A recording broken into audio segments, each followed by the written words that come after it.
Reality show big boss OTT से मनीषा रानी ने खूब लाइमलाइट बटोरी।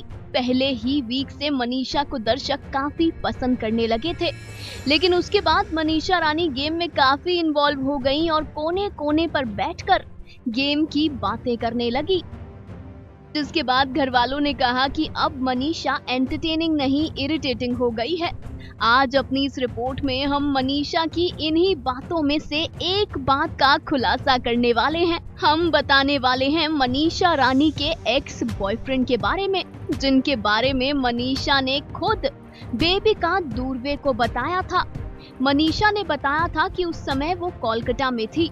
मनीषा ने कहा कि मैं अपने 7 भाई बहनों में सबसे छोटी थी और मेरा एक्स बॉयफ्रेंड सब भाई बहनों में बड़ा था। मनीषा ने ये भी कहा कि उसका पहला बॉयफ्रेंड उससे शादी करना चाहता था, लेकिन मनीषा करियर पर फोकस करना चाहती थी।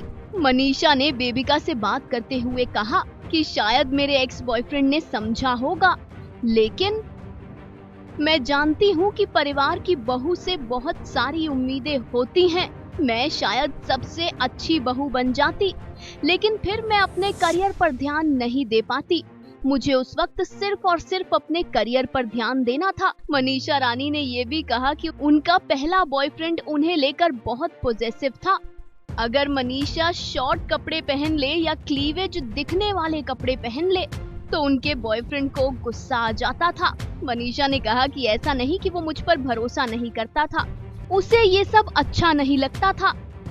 मनीषा ने कहा कि जब मैं 12th क्लास में थी मैं उसे तब से जानती थी।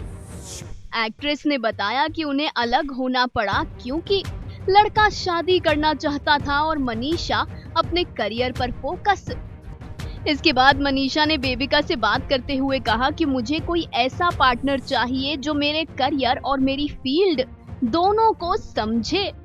वेल मनीषा, यकीनन आपको कोई ऐसा ही मिलेगा। बिग बॉस ओटीटी में जनार्दन बाबा ने भी तो आपको लेकर भविष्यवाणी की थी कि आपका पति आपके चरणों में रहने वाला होगा। Final cut, news desk.